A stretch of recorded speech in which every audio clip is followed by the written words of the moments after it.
اعلیٰ حضرت عظیم البرکت مجدد دین و ملت علی رحمت و رضوان ارشاد فرماتے ہیں، سرور کہوں کی مالک و مولا کہوں تجھے، سرور کہوں کی مالک و مولا کہوں تجھے، باغ خلیل کا گل زیبا کہوں تجھے، اور تیری تو وصف عیب تناہی سے ہے بری، تیرے تو وصف عیب تناہی سے ہے بری، حیران میرے شاہ میں کیا کیا کہوں تجھے، لیکن رضا نے ختم سخن اس پہ کر دیا، لیکن رضا نے ختم سخن اس پہ کر دیا، خالق کا بندہ خلق کا آقا کہوں تجھے، خالق کا بندہ خلق کا آقا کہوں تجھے۔ محترم حضرات، اللہ کے نبی سید عالم صلی اللہ علیہ وسلم کا فرمان عالی شان ہے کہ جو شخص مجھ پر 100 مرتبہ درود پاک پڑھے گا تو اللہ رب العزت اس کی 100 حاجتیں پوری فرمائے گا۔ تو آئیے کہ جو محمد کے ساتھ آقا انعامدار بنی کائنات و عالم کے مالک و مختار جناب احمد مصطفیٰ محمد مصطفیٰ صلی اللہ علیہ وسلم کی بارگاہ بے کشمنام میں درود شریف کا نذرانہ بانداز علمانہ پیش کریں۔ پڑھیں اللہم صلی علی سیدنا شفیعنا حبیبنا طبیبنا و مولانا محمد مبارک وسلم صلو علیہ الصلوۃ والسلام علیک یا رسول اللہ صلی اللہ علیہ وسلم۔ محترم حضرات، خطبے میں نے جو آیت کریمہ کی ایک آیت کا ٹکڑا پڑھا ہے، اس میں اللہ رب العزت ارشاد فرماتا ہے کہ جو عورتیں تمہیں پسند ہو اس سے شادی کرو۔ میرے پیارے اسلامی بھائیوں، اگر آپ قرآن و حدیث کا مطالعہ کریں تو آپ کو پتہ چلے گا کہ شادی پر کتنی تاکید کی گئی ہے۔ جب بچے کی عمر ہو جائے، جب وہ اپنے ایج تک پہنچ جائے تو گھر والوں کی ذمہ داری بنتی ہے، ان کے والدین کی یہ ذمہ داری بنتی ہے کہ وہ اپنے بچوں کی صحیح ٹائم پہ صحیح وقت پہ شادی کر دے۔ کیونکہ حدیث پاک میں آتا ہے، حضرت سیدنا ابن مسعود رضی اللہ تعالیٰ عنہ فرماتے ہیں کہ اگر میری زندگی کے اگر صرف 10 دن بچتے ہوں تو اس وقت بھی میں پسند کروں گا کہ میں شادی کر لوں، تاکہ اللہ رب العزت کی بارگاہ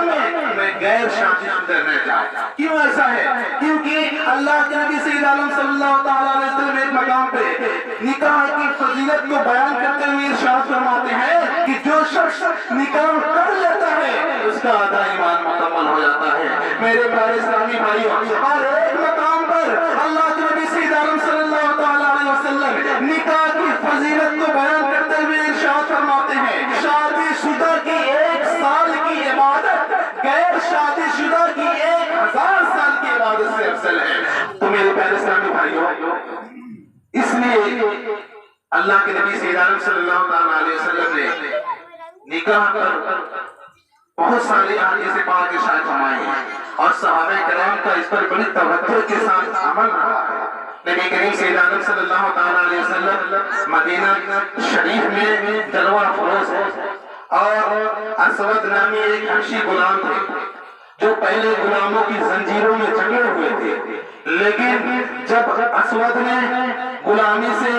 آزادی حاصل کر لی تو اسود محنت و مشقت کی بنیاد پر ایک باوقار زندگی گزارنا چاہتے تھے، ایک اچھی عزت والی زندگی گزارنا چاہتے تھے، لیکن پرابلم اس بات کی تھی کہ مدینہ والے حضرت اسود کو اپنے پاس بیٹھنے نہیں دیتے تھے، مدینہ والے حضرت اسود کو اپنے قریب آنے نہیں دیتے تھے، اپنے جھرمٹ میں بیٹھنے نہیں دیتے تھے۔ تو ایک مرتبہ حضرت اسود نے کہا کہ اے مدینہ کے لوگوں، کیا میں انسان نہیں ہوں؟ کیا میں تمہارے جھرمٹ میں بیٹھنے کے قابل نہیں ہوں؟ کیا میں تمہارے پاس بیٹھنے کے قابل نہیں ہوں؟ کیا جب تک غلام تھا تب تک ہی میری ضرورت تھی؟ اب میں نے محنت و مشقت کی بنیاد پر میں نے آزادی حاصل کر لی، تو کیا مجھے آزادانہ طور پر زندگی گزارنے کا حق نہیں ہے؟ تو کسی نے فرمایا، اے اسود، اگر تم باوقار زندگی گزارنا چاہتے ہو تو محمد رسول اللہ کی بارگاہ میں چلے جاؤ، محمد رسول اللہ کی بارگاہ میں چلے جاؤ۔ اب اتنا سننا تھا کہ حضرت اسود آقا کا پتہ لگاتے ہوئے مسجد نبی کے پاس تشریف لے گئے، اور وہاں پر دیکھتے ہیں کہ صحابہ کا مجمع ہے۔ ہمارے نبی کریم صلی اللہ تعالیٰ علیہ وسلم مسجد نبی کے اندر تشریف فرماتے ہیں۔ حضرت اسود گئے اور دروازے پر سے ایک صحابی کو بلایا، وہ صحابی آئے تو حضرت اسود نے کہا مجھے آقا سے ملنا ہے، وہ کہاں ملیں گے؟ تو صحابی نے فرمایا ہمارے آقا صلی اللہ تعالیٰ علیہ وسلم دیکھو وہاں پر جلوہ افروز ہے، جو سب سے حسین و جمیل نظر آ رہے ہیں۔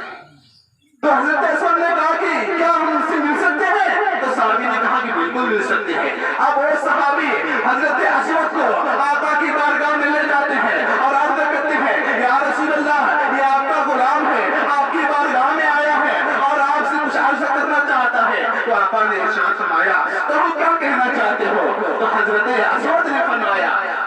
کہ یا رسول اللہ،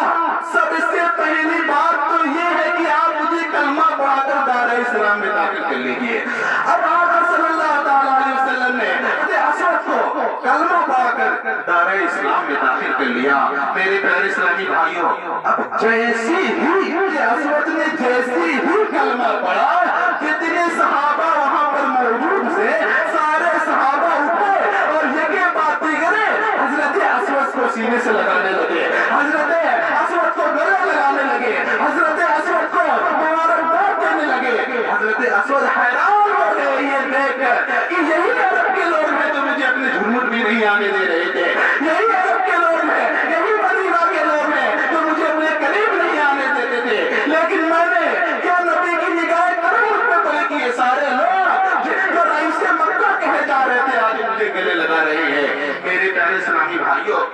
اور حضرت اسود نے آقا کی بارگاہ میں ایک اور خواہش پیش کی اور کہا یا رسول اللہ، میری دوسری خواہش یہ ہے، یا رسول اللہ میں آپ کی خدمت کرنا چاہتا ہوں، آپ مجھے اپنی خدمت کے لیے رکھ لیجئے۔ تو اللہ کے نبی صلی اللہ تعالیٰ علیہ وسلم نے اجازت عطا فرما دی۔ میرے پیارے اسلامی بھائیوں، کیونکہ حضرت اسود بہت ہی محنتی تھے اور محنت و مشقت کرنا جانتے تھے، تو اس لیے حضرت اسود نے سوچا کہ میں محنت و مشقت کر کے کمائی کر سکتا ہوں تو میری زندگی خالی کیوں جائے، لا میں بھی شادی کر لیتا ہوں۔ اب حضرت اسود نے شادی کے لیے بہت سارے قبیلوں میں نکاح کا پیغام بھیجا،